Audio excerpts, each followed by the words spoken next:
Hi, welcome to JWR Academy. In this video, we are discussing the second part of subtract the polynomial 5xy minus 6z minus parenthesis close minus 6z minus 5xy. So this is the part 4 of previous video. If you are not watching this previous last video, then please watch this video and then this video. Okay, so here first we write the exact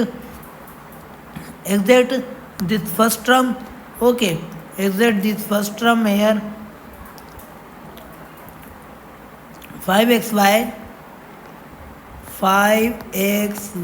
minus 6xz, and now second polynomial, change the sign,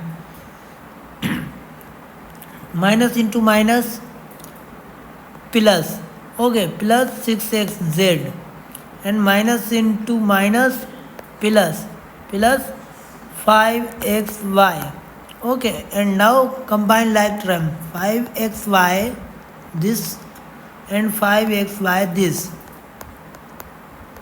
okay, and now minus 6xz plus 6xz,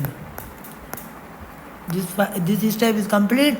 And now addition or subtraction, and then get the final answer. 5xy plus 5xy is 10xy, and minus 6z plus is cancel, so here is 0. So 10xy is final answer of this polynomial. If you like this video, please subscribe our YouTube channel and press the bell icon for next interesting video on multiplication of polynomial.